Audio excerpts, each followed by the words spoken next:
O programa Saber Direito desta semana é com o professor Jamil Hassan e o curso é sobre Direito Civil. Tem dúvidas sobre o assunto?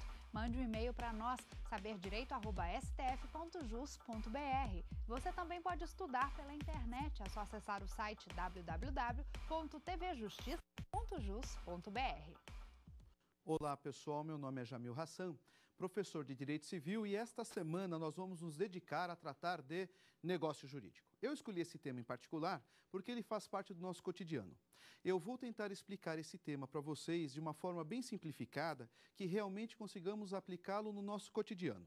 Na aula de hoje, nós vamos falar sobre os elementos do negócio jurídico, os efeitos desse negócio jurídico, os defeitos que ele pode apresentar. Nas aulas seguintes, nós vamos falar sobre vícios de consentimento, vício social, ato ilícito, que é importantíssimo sabermos. O ato ilícito, ele desemboca na responsabilidade civil, que é uma das consequências do negócio jurídico. E, por último, nós vamos falar sobre classificação dos bens, que é uma realidade que também integra o nosso cotidiano. Pessoal, iniciando negócio jurídico. Como ter em mente essa disciplina na cabeça? Fácil, fácil. Imaginem que estamos falando de um contrato, requisitos de um contrato. Não é correto falar que o negócio jurídico é necessariamente um contrato, mas saibam que o negócio jurídico desemboca num contrato. Para ficar fácil assimilar as ideias, vamos dizer que negócio jurídico parecido ou conclui-se num contrato. E quais os efeitos, os defeitos, os elementos essenciais para este contrato? É isso que nós vamos tratar a partir de agora. Vejam, quando celebramos um negócio jurídico, diga-se agora contrato, nós temos que marcar o início e o fim deste contrato ou desse negócio jurídico. E este início ou fim, nós vamos chamá-lo de termo, que é uma realidade, um modelo específico de início e fim, e vamos falar de condição, que é uma outra realidade. Não podemos misturá-las. O que seria termo? Termo é uma data que marca o início ou o fim, ou, principalmente, um evento certo, que marca o início ou o fim. Então, termo é data ou evento certo. E quando a lei fala que é um evento certo, isso quer dizer que estamos falando de um evento constatável por qualquer das partes, contratante e contratado. Vejam só, pessoal, quando falamos de termo, vamos nos concentrar agora no termo. Estou contratando um pedreiro, por exemplo, para fazer lá um puxadinho na minha casa. Estamos contratando um pedreiro para fazer um banheiro em casa. E eu disse o seguinte para ele: olha, o senhor vai começar na segunda-feira, dia tal. Este termo inicial que nós marcamos é uma data. E quando que este contrato vai terminar? Não sei, eu não consigo precisar a data, mas nós conseguimos precisar o evento certo, constatável por qualquer das partes, que é o término da edificação do banheiro. Então, neste nosso exemplo, nós tivemos uma data inicial, termo, e um evento certo final, termo também. Bem simples, nada complexo. O que é engraçado é que essas realidades integram o nosso cotidiano, só que nós não conseguimos perceber que isto faz parte do direito civil, mas está no nosso cotidiano. Olhem só, quando falamos de condição, estamos falando de um outro elemento, de uma outra situação totalmente diferente. Condição, diferente do termo, é sempre um evento futuro e incerto. Evento futuro e incerto. Aí estamos falando de condição. Por que eu estou reafirmando isso para vocês? Simples. Se estivermos falando de um evento futuro e certo, é termo. Evento futuro e incerto é condição. Vejam só a situação. Sempre que falamos de condição, nós vamos ter duas situações. Eu tenho uma condição, que é chamada de condição suspensiva, e eu tenho um segundo modelo de condição, que é chamada de condição resolutiva. São situações bem distintas, que também fazem parte do nosso cotidiano de uma maneira bem própria, mais cotidiano do que vocês podem imaginar. Está integrando o nosso dia a dia mais do que nós podemos imaginar. Vejam só, condição. Quando falamos de condição, nós já temos o negócio celebrado. Estamos discutindo apenas os seus efeitos. Condição apenas discute efeitos e não o negócio em si. Vamos ver situações. Situações concretas para fazerem parte do nosso cotidiano. Que fazem parte do nosso cotidiano, desculpem. Estou celebrando um seguro de veículo para o meu carro. Eu tenho um problema lá, eu sou um pouco barbeiro, tomo algumas multas e resolvi fazer um seguro de veículo. Preenchi os requisitos da seguradora, preenchi lá a apólice, fiz o pagamento. O meu carro passou por uma vistoria e, sabendo disso, ainda assim, a seguradora tem alguns dias para me recusar como cliente. Olhem, já paguei lá o preço do seguro, já paguei o preço do contrato, já assinei o contrato, já fiz a vistoria do veículo e mesmo assim a seguradora pode olhar para mim e dizer: senhor Jamil, não queremos você como cliente. Isto é possível? Sim, isto é possível. Isto é uma condição, faz parte do nosso cotidiano. Olhem, o que está acontecendo nesta realidade? Simples, isso é chamado de condição suspensiva. O contrato existe, o negócio existe, mas ainda não produz efeitos. Os efeitos estão suspensos. Por isso que é chamado de condição suspensiva. A pergunta é: por que esta condição, no nosso exemplo, suspensiva, é um evento futuro e incerto? Porque eu não sei se a seguradora vai me aceitar como cliente. É óbvio que, em regra, a seguradora quer clientes, mas pode ser que eu ofereça um risco anormal para a seguradora e ela não me queira como cliente. Ela vai me recusar, vai dizer: senhor Jamil, não queremos o senhor. Até isto acontecer, eu estou numa condição suspensiva. O que é muito comum, nós temos que tomar cuidado com isso. É muito comum se afirmar que condição suspensiva ou resolutiva não produz direito, produz apenas expectativa de direito. Pessoal, isto é mentira. Condição produz direitos. Expectativa de direito e nada é a mesma coisa. Tanto é que produz direitos que nós estamos aguardando apenas a produção dos efeitos. O contrato já está assinado, o direito já existe. Só estamos discutindo os efeitos. Tudo bem? Condição suspensiva é um evento futuro e incerto que dará início aos efeitos sem acontecer.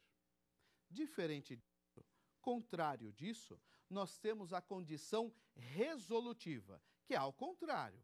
Condição resolutiva: eu celebro o negócio agora, eu assino o contrato agora, ele produz efeitos agora, e se evento futuro e incerto acontecer, ele termina. Então, como guardar essa informação? Simples. Condição suspensiva passa a valer no futuro. Condição resolutiva termina no futuro. É ao contrário. Vamos falar de novo do meu contrato de seguro. Celebrei o contrato, paguei e a seguradora assumiu o risco. Ela me quer como cliente. Ótimo, perfeito, estou feliz da vida. Saibam que todos os riscos contratados com a seguradora, neste momento, passaram a ser uma condição resolutiva. Como assim? Simples. Vamos imaginar que meu veículo foi furtado. A seguradora, por obrigação contratual, tem que pagar o preço do veículo, tem que pagar o preço ajustado. Pagou. Ótimo. Usei o dinheiro e comprei um carro novo. A pergunta é: uso a mesma apólice? A resposta é não, porque quando aquele risco aconteceu, o contrato terminou. Comprou o carro novo, querido, seguro novo, aquele já era. Olhem que coisa engraçada. No contrato de seguro, nós temos as duas realidades. Eu tenho uma condição suspensiva no seu início, que é a possibilidade da seguradora não me querer como cliente, e eu tenho uma condição resolutiva no final, que é a ocorrência de qualquer um dos riscos contratados. Bem, sabendo disso, agora vamos teorizar um pouquinho. Teorizar um pouquinho condição suspensiva, teorizar um pouquinho condição resolutiva. Condição suspensiva, evento futuro e incerto que dispara, que dá início aos efeitos do negócio se o evento escolhido acontecer. Tudo bem? Isto é condição suspensiva. Condição resolutiva, evento futuro e incerto que extingue o negócio se o evento acontecer. Lembrando que esses eventos, eles não podem estar sob controle de uma das partes. Ele não vai depender da conduta específica de uma das partes. Ele está além do controle de uma das partes. Tudo bem? Agora, de novo, é muito comum nós aplicarmos essas realidades quando tratamos de relação de consumo, que é uma coisa bem própria do nosso cotidiano. Vejam, liguei lá, fiz uma compra via internet. No Código de Defesa do Consumidor e o Código Civil, chama essas vendas de venda a contento ou condicionada à satisfação do cliente. Quando que eu aplico estas regras? Segundo o Código de Defesa do Consumidor, esta regra é aplicada sempre que você não tiver contato com o produto ou serviço adquiridos. Comprei por internet, comprei por catálogo, comprei por amostra, recebi o produto. Recebido o produto, o Código de Defesa do Consumidor diz: você, consumidor, tem 7 dias para dizer que não quer. 7 dias úteis, mas são 7 dias para dizer que não quer o produto ou serviço. A pergunta é, da data em que houve a entrega até o término deste 7º dia, você efetivamente comprou ou só está experimentando o produto ou o serviço? Bom, o Código Civil e o Código de Defesa do Consumidor diz o seguinte: olha, nesses 7 dias, você só está experimentando o serviço ou o produto. Ah, mas olhem, eu já paguei, eu já assinei o contrato, eu já tenho o negócio confirmado. Como assim eu só estou experimentando? Pois é, esses 7 dias é uma condição suspensiva. A compra de verdade, os efeitos da compra de verdade só vão ocorrer no término deste prazo, porque até então você só está numa condição de experimentação. Se eu tivesse ido numa loja, por exemplo, a loja estaria disponibilizando para mim o produto ou o serviço para eu testá-lo ali na loja. E aí eu decidiria imediatamente se eu quero ou não. Como este comerciante ou este fornecedor não possui espaço físico loja para eu testar, ele manda o produto para minha casa, para eu testar na minha casa. E aí, enquanto eu estiver testando, que o Código de Defesa do Consumidor me assegura 7 dias, é só uma condição suspensiva, a compra vai acontecer no 8º dia, se eu ficar, quietinho. Se eu quiser devolver antes, eu posso devolver, mas aí não é cancelamento da compra. Não é cancelamento porque você nem chegou a comprar, a compra aconteceria no 8º dia. Cuidado. Sempre que falarmos de promessa, estaremos falando de uma condição suspensiva. Tudo bem? Agora, raciocinem comigo, uma situação bem simples. Pessoal, olhem, devagarzinho, eu tenho um filho e eu fiz uma proposta para ele. Eu falei: filho, se você passar na universidade tal, eu lhe darei a casa de praia, eu lhe darei a casa da praia. E como meu filho não acredita em mim, pediu que fizéssemos por escrito. E eu fiz por escrito com ele. Se você passar no vestibular do curso tal, da universidade tal, eu vou te dar aquela casa da praia. E aí, o que nós temos? É uma promessa de um evento futuro e incerto, condição suspensiva. 10 dias depois, resolvi vender esta casa para um estranho. Posso? Diz o Código Civil. Claro que não. O contrato já existe, só estamos aguardando produzir efeitos. Você não pode vender porque esta casa agora está condicionada a este evento que você prometeu. Tanto é que a venda, neste caso, da casa para terceiro, passa a ser uma venda nula. Não valeu. Tudo bem? Vejam, aqui nós encerramos o tema termo e condição do negócio jurídico. Nós vamos iniciar agora os elementos essenciais de um negócio jurídico ou, se preferirem, os elementos essenciais do contrato. Quais são esses elementos? São 4. Livre manifestação de vontade, agente capaz, objeto, e o objeto tem que ser lícito, possível, determinado ou, na pior das hipóteses, determinável. E a forma do contrato, o modelo do contrato? Diz a lei, a forma tem que ser prescrita, prevista em lei, prescrita em lei, ou não defesa. Vamos traduzir estes 4 elementos que acabamos de falar. Fácil, fácil, nada complexo. Vejam só, se estamos falando de um negócio jurídico, essencial é a manifestação de vontade. Você tem que concordar com aquilo que está sendo proposto. Você tem que dizer que aceita. Eu aceito e demonstro a minha aceitação, no nosso exemplo, assinando o contrato. E você? Você aceita também manifestando sua concordância, assinando este contrato. E aí preenchemos o primeiro requisito, que é a livre manifestação de vontade. Só que este elemento, livre manifestação de vontade, ele vai causar problemas para nós nas próximas aulas, onde eu quero encontrar vocês. Vejam, quando falamos de livre manifestação de vontade, pode ser que aconteçam situações que tirem essa liberdade de você. De repente, você assina sob coação. Você assina o contrato porque foi enganado. Isso faz parte do nosso cotidiano. E aí, esta livre manifestação de vontade não foi tão livre. E se não foi tão livre, vamos desfazer este negócio nas próximas aulas. Mas saibam que quando a legislação fala sobre a livre manifestação de vontade, isso quer dizer que você assinou de forma consciente, sem nenhuma influência externa e sem nenhum engano próprio. Você quer conscientemente aquilo e assina. Ponto final. Isto é a livre manifestação de vontade. 2. Agente capaz. O que quer dizer agente capaz? O agente capaz são pessoas no pleno gozo das suas faculdades e direitos, faculdades mentais e seus direitos. Isto é um agente plenamente capaz. E para celebrar um negócio jurídico, um contrato, eu preciso essencialmente que esse agente, a pessoa que está assinando, seja pessoa física ou pessoa jurídica, esteja no pleno gozo dos seus direitos. Senão eu não posso assinar o contrato com aquele sujeito. Vamos ver exemplos. Eu, Jamil, tenho 40 e poucos anos, estou assinando um contrato de compra e venda de um imóvel com uma criança de 10 anos de idade. O Código Civil olha para mim e diz: filho, querido, não pode assinar este contrato, porque muito embora decorra da livre manifestação de vontade das partes, um dos agentes é incapaz. Não goza de todas as faculdades mentais, é incompleto para ele, ele tem apenas 10 anos de idade. Não valeu, porque o agente aqui não é capaz. Onde que eu vou encontrar a relação plenamente capazes de pessoas que gostam da capacidade plena para celebrar negócio jurídico? Artigo 5º do Código Civil. De novo, a questão de agente plenamente capaz está no artigo 5º do Código Civil. Só que, de novo, tomar cuidado.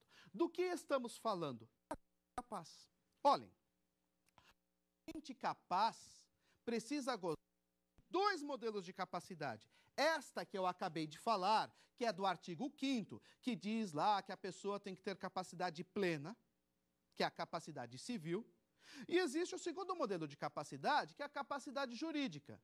Você dispor daquilo que é seu.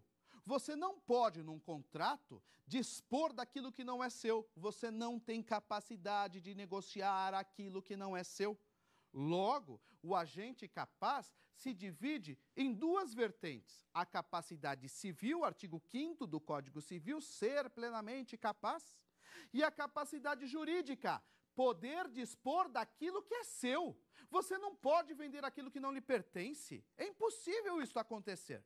Salvo se você estiver autorizado, mas em regra não. Cheguei no Rio de Janeiro, sou plenamente capaz, quero comprar o Corcovado. Diz a lei, não, você não pode. Pode porque o Corcovado é um bem disponível. Se a ninguém pertence ao Estado, como você vai negociá-lo? Então eu tenho capacidade civil, mas não tenho capacidade jurídica. Perfeito? O terceiro elemento do negócio jurídico é o objeto. Vamos falar do objeto daqui a pouco. Vamos responder uma pergunta agora. Colega nosso, e já voltamos. Se essa manifestação de vontade tiver defeitos, qual a consequência? Se a sua manifestação de vontade não for livre, o negócio é anulável, ou seja, poderá ser desfeito. Se você se sentiu enganado, se você celebrou o negócio por erro, dolo, coação, estado de perigo ou lesão, que são os modelos de vício de consentimento que podem atingir a manifestação, nós vamos tratar desses temas durante o curso. Saibam que este negócio é anulável. Poderá ser desfeito se você quiser. Perfeito? Obrigado pela pergunta e vamos prosseguir o tema. Pessoal, ainda tratando dos elementos do negócio jurídico. O elemento número 3 é o objeto. E o Código Civil diz o seguinte: o objeto precisa ser lícito, o objeto precisa ser possível. O que quer dizer objeto possível? Quer dizer materializável, realizável. Ele se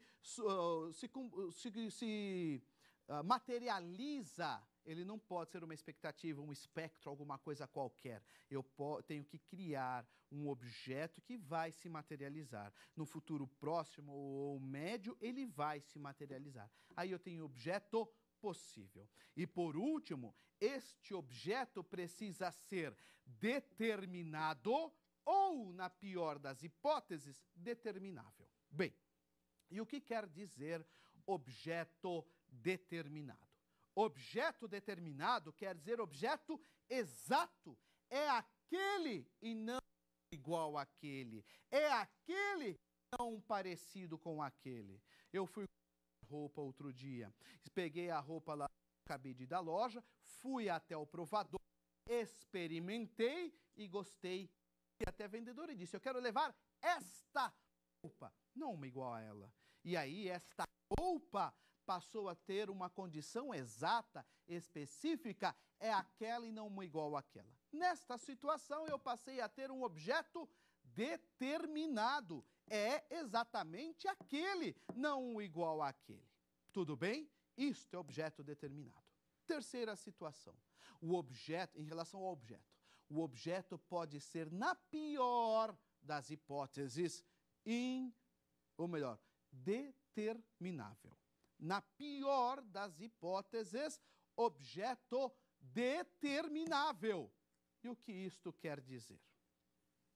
Determinável quer dizer que no momento da assinatura do contrato, eu não consigo estabelecer o que exatamente vai ser entregue, ou qual é especificamente o objeto. Eu consigo generalizá-lo por alguns elementos, eu consigo localizá-lo por alguns elementos, mas eu não consigo dizer é este.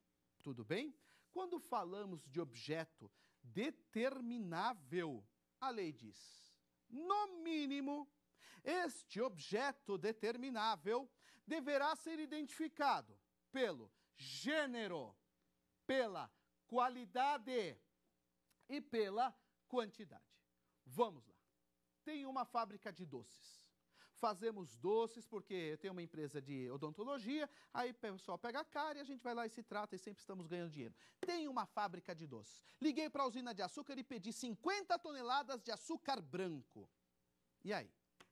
A usina vai me vender esse açúcar, mas eu sei quais são exatamente as sacas que compõem essas 50 toneladas de açúcar branco? Não. Logo, como eu não consigo individualizar neste momento quais serão as sacas que serão entregues para mim, nesta situação específica, o objeto foi do tipo determinável. Vamos ver? Gênero, açúcar. Quantidade, 50 toneladas. Qualidade, branco. Poderia ser retroaçúcar, açúcar mascavo, açúcar líquido, qualidade branco. E aí nós temos uma situação bem curiosa. O objeto foi determinável. Eu consegui localizá-lo pelo gênero, pela qualidade e pela quantidade. Tudo bem? Ótimo. Agora vem a segunda pergunta. Quem faz a escolha? Ou seja, quem vai separar essas 50 toneladas de açúcar? Eu que comprei ou você que vendeu? E o Código Civil diz, você que vendeu, em regra, é que tem o dever de separar o que foi vendido. Traduzindo isso para termos jurídicos, o Código Civil diz, sendo objeto determinável, a escolha caberá ao devedor. Lembrando que a escolha quer dizer ir até o depósito e separar a mercadoria. E lembrando que nesta relação, o devedor é, na verdade, o vendedor. O vendedor é que tem o dever de separar a mercadoria, por isso que vamos falar devedor. Devedor não é de quantia em dinheiro, é quem tem o dever. Ele não pode escolher nem o pior, nem o melhor. Nesta sistemática, eu poderia colocar no contrato que a escolha caberia ao credor, mas aí tem que constar. Se no contrato nada constar, sendo objeto determinável, a escolha cabe ao devedor. Se eu quiser que seja escolha do credor, terá que constar. Tudo bem? Outra situação bem curiosa que nós vamos inserir aqui. Fizemos a escolha, o devedor fez a escolha. Assim que ele fizer a escolha, ou seja, separar as 50 toneladas de açúcar, aquele objeto que era determinável, agora passou para a condição de determinado. Olha que coisa maluca. O objeto, ele só é determinável no momento em que celebramos o contrato. Porque no momento do cumprimento, ele tem que ser determinado. Eu preciso separar aquela mercadoria. E vocês estão pensando, poxa, mas que assunto chato, eu não consigo integrar esse assunto no meu cotidiano, no meu dia a dia. Tudo bem. Vamos falar sobre móveis. Eu estou comprando a mobília da minha casa. Tenho um filho que é um monstro. Rasgou todo o sofá. Fui até a loja. Como que eu faço a compra deste sofá? Eu vou dizer para o vendedor, eu quero este sofá, ou eu vou dizer, eu quero um sofá igual a este? Porque existem lojas que trabalham com venda de mostruário e existem lojas que trabalham com venda sobre encomenda. Se for venda do mostruário, o objeto é determinado. Agora, se for venda sob mostruário, o objeto passa a ser determinável. Cheguei para o vendedor e disse, eu quero este sofá. E o vendedor respondeu, olha, senhor, este sofá, na verdade, não está à venda. Nós vamos vender um igual a este para o senhor. Nós vamos encomendar na fábrica para entregar para o senhor. Nesta situação, quando você compra os móveis da sua casa sob encomenda, o objeto é determinável e não determinado. Não é aquele sofá que você está comprando, é um igual àquele, que na nota fiscal vai ser descrito pelo gênero, sofá, pela quantidade, um jogo, 2 jogos, e pela qualidade, que é o modelo, marca, tecido que você escolheu. Isso faz parte do nosso cotidiano, mais do que se pode imaginar. Bom, falando agora de novo, resumindo um pouquinho, falamos sobre elementos do negócio jurídico, falamos sobre manifestação de vontade, sobre o agente, sobre o objeto. E agora vamos falar do elemento mais importante. O último elemento é efetivamente o mais importante, que é a forma. Forma prescrita ou não defesa em lei. Este ou é uma alternância. Tudo bem? É uma excludente neste contexto. Ou eu uso a forma prescrita quando a lei manda eu usar, ou, se a lei não falar nada, aí eu vou para a forma não defesa.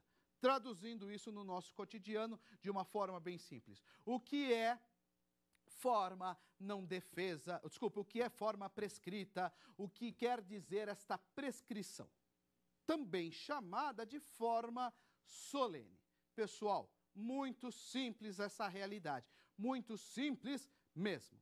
Traduzindo no nosso dia a dia, quando nós falamos forma solene ou forma prescrita, isto quer dizer que a lei exige escritura pública para celebrar o negócio. Você só consegue celebrar o negócio se for por escritura pública. Aí eu vou dizer que a forma é prescrita. Se a lei disser, este negócio precisa de escritura pública, isso quer dizer forma prescrita.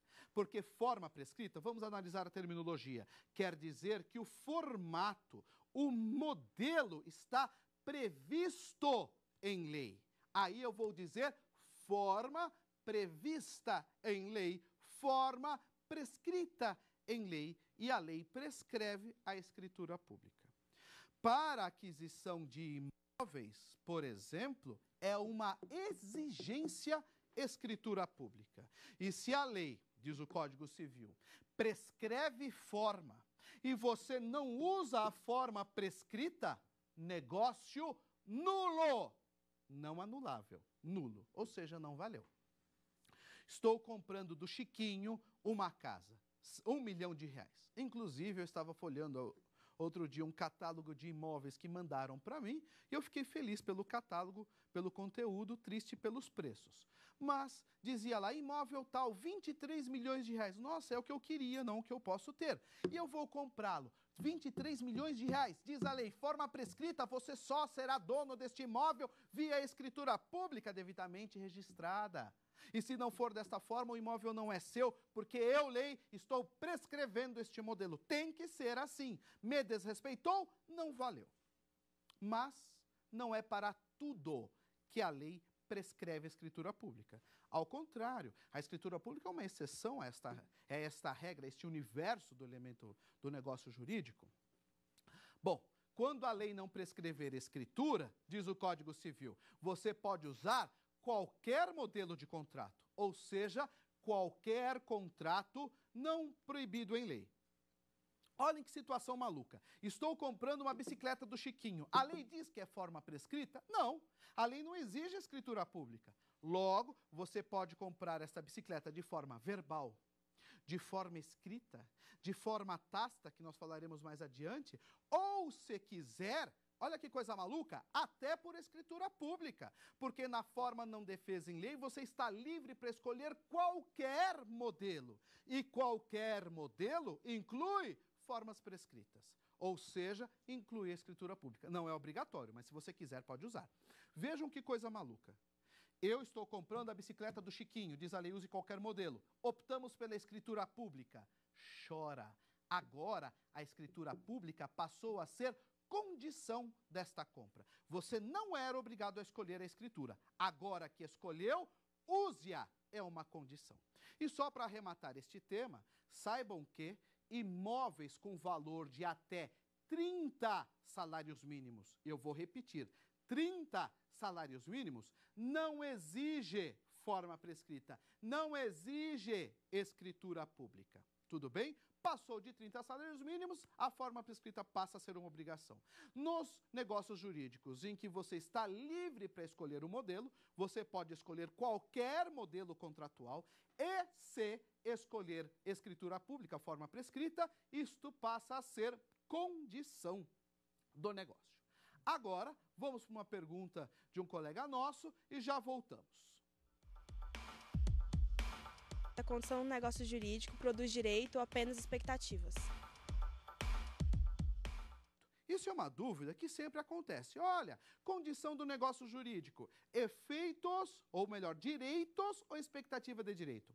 Pessoas, no nosso mundo capitalista em que vivemos, não existe expectativa de direito. A coisa é muito simples, ou você tem direito ou você não tem direito. E ponto final. Logo, condições do negócio jurídico produz direitos.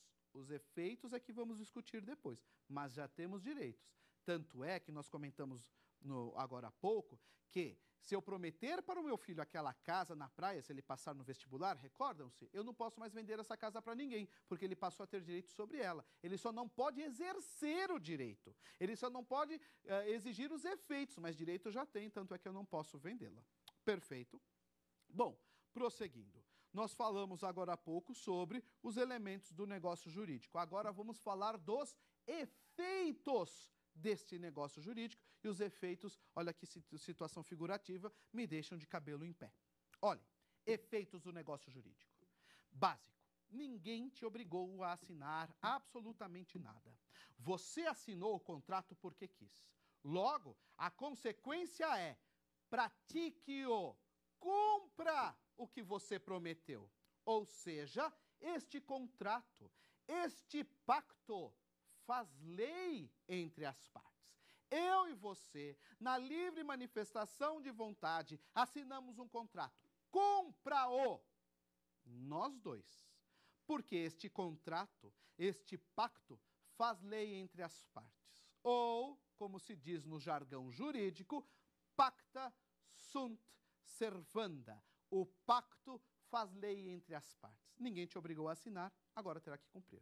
Ah, mas eu estou arrependido, não quero mais cumprir. Ah, eu estou triste, não quero mais cumprir. Tudo bem, arque com as consequências. arque com o pagamento das perdas e danos. Se você assinou o contrato por livre manifestação de vontade, agora você é obrigado a cumpri-lo. Não quer cumpri-lo porque está arrependido? Simples, perdas e danos, querido. E nós vamos falar já já sobre as perdas e danos, mas terá que pagar sobre perdas e danos. Olhem só a situação. Celebramos o contrato. Assumi obrigações.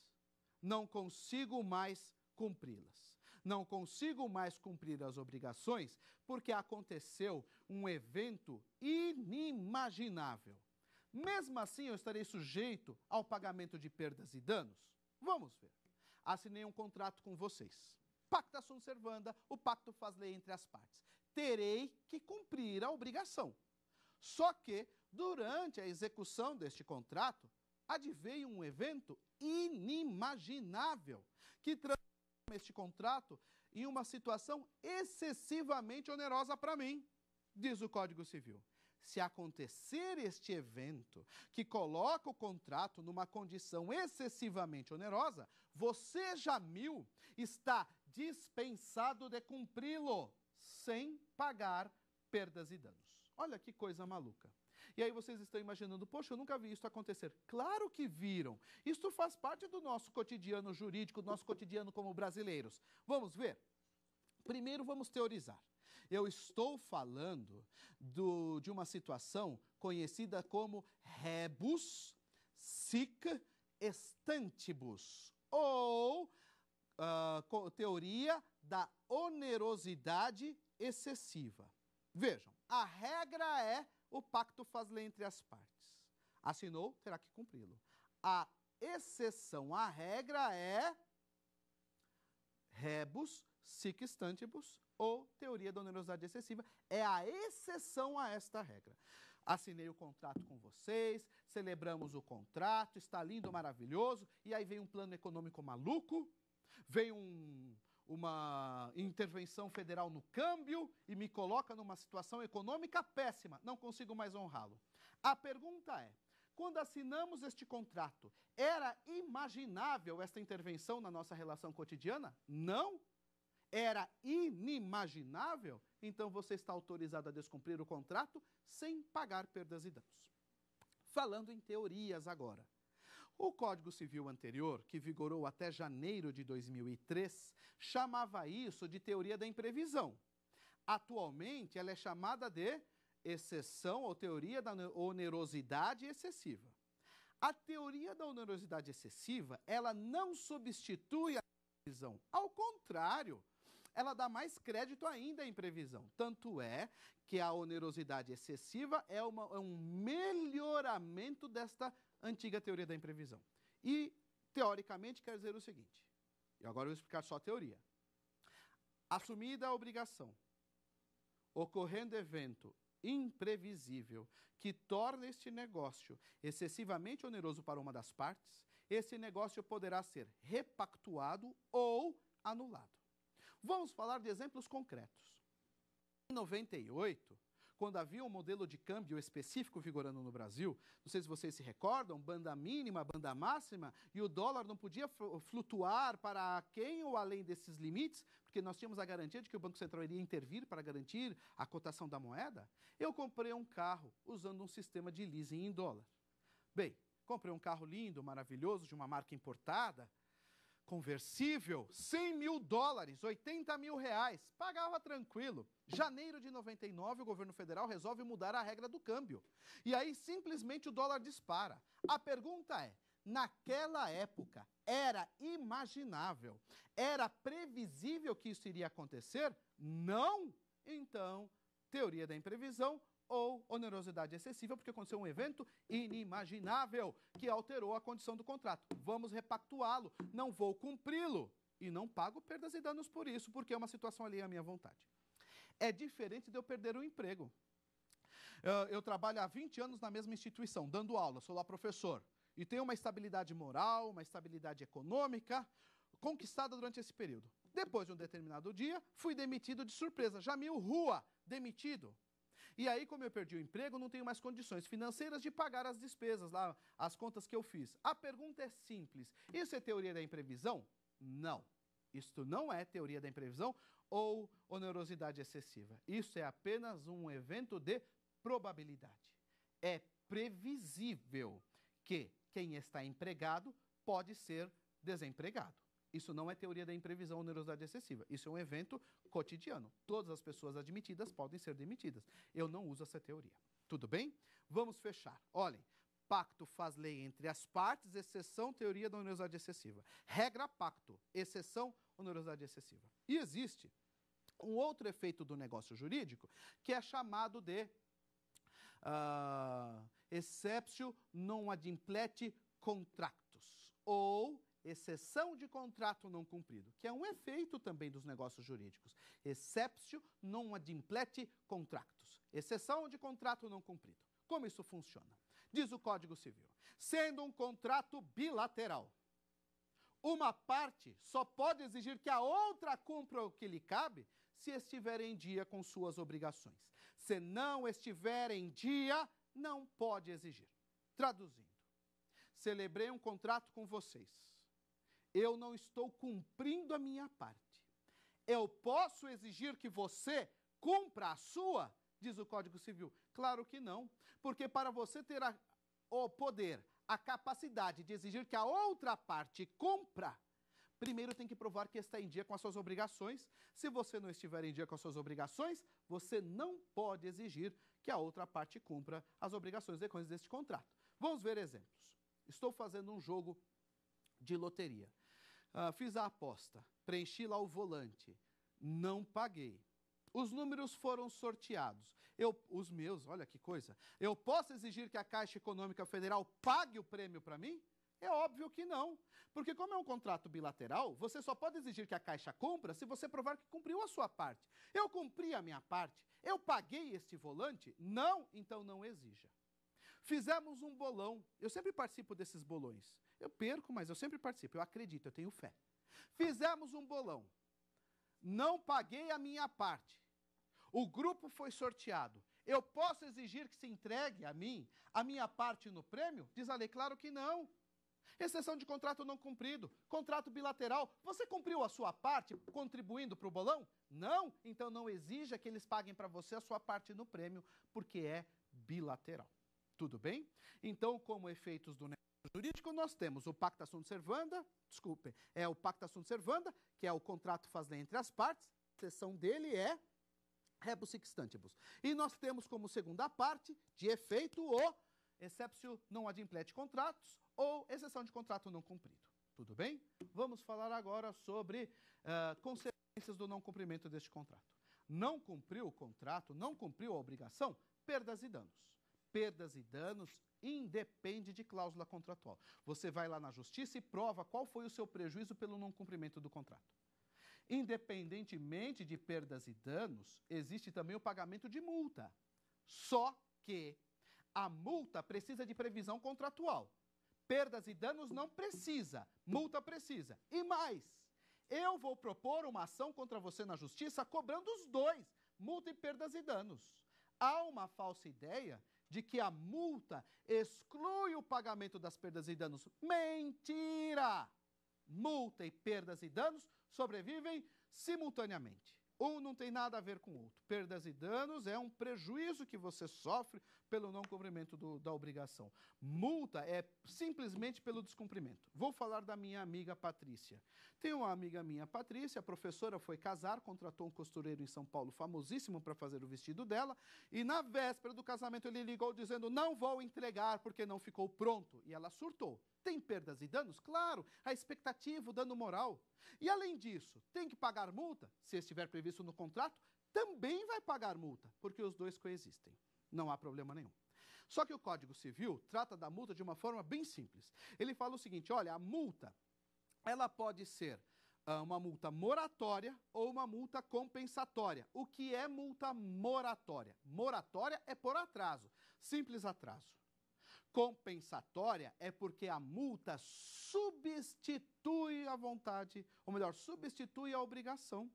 No caso da minha amiga Patrícia, a multa é compensatória. Não adianta entregar o vestido fora do prazo. Em compensação, ela vai receber a multa.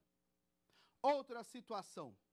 Estou em débito com meu cartão de crédito. Tenho que pagar fora do prazo? Tenho, mas multa moratória. Tudo bem? A multa moratória é por simples atraso. A multa compensatória, ela substitui a obrigação. E o Código Civil diz mais. Fala o seguinte, o juiz poderá reduzir multa, aumentá-la não. Olhem, foi livre manifestação de vontade das partes. Eu e vocês juntos celebramos um contrato e colocamos multa. Se o juiz entender que nós exageramos nesta multa, ele vai reduzi-la. Lembrando que as multas não podem ser superior ao valor da obrigação principal. Ou seja, a multa não pode ser superior a 100%. O Código Civil autoriza multa de até 100%. Logo, a multa é moratória ou compensatória e pode ser de até 100%, sabendo que ela poderá ser reduzida pelo juiz. E mais, a multa é proporcional e não integral. E o que quer dizer multa proporcional? Quer dizer que a multa é calculada somente sobre a parte não cumprida da obrigação. Isso quer dizer que a multa é proporcional, ela não é calculada sobre todo o negócio, ela é calculada sobre aquela fatia que não foi cumprida. Bem, agora vamos tratar do nosso último tema de hoje. Nós vamos falar sobre defeitos que o negócio pode apresentar. E o defeito que o negócio pode apresentar é o defeito de nulidade ou anulação. Negócio jurídico nulo. Negócio jurídico nulo quer dizer que não produz efeitos. Quer dizer que não pode ser corroborado nem com o tempo. Quer dizer que não há prazo para desfazê-lo. Ele não produz efeitos. O negócio nulo, por exemplo, é aquele celebrado com absolutamente incapaz, lá do artigo 3º do Código Civil.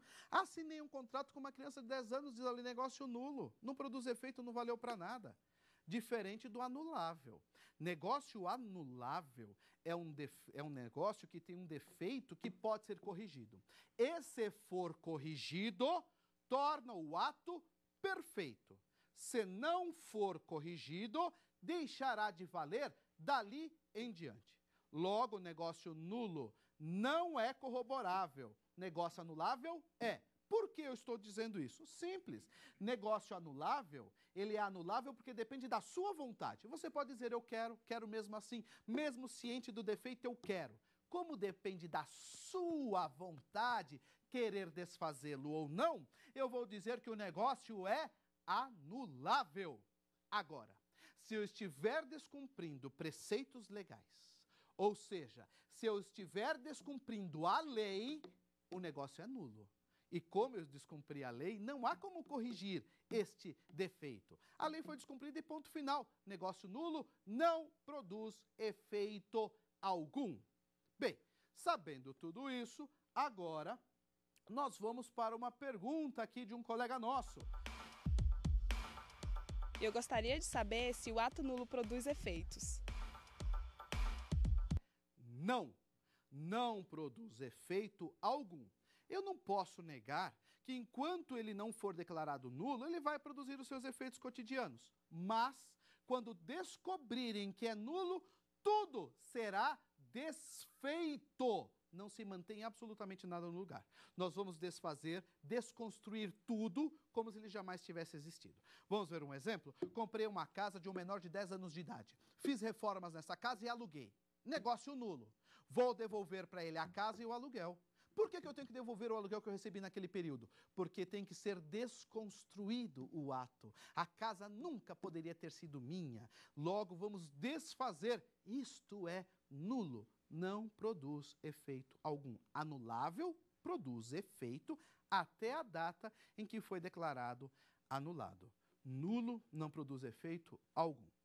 Nós aqui neste bloco, nesta aula, tratamos de negócio jurídico. O que nós falamos exatamente? Nós falamos sobre condição, nós falamos sobre elementos do negócio jurídico, que são 4, eu já falei para vocês. Nós falamos dos efeitos do negócio jurídico. Nós falamos de perdas e danos e multa. E nós falamos sobre defeitos do negócio jurídico.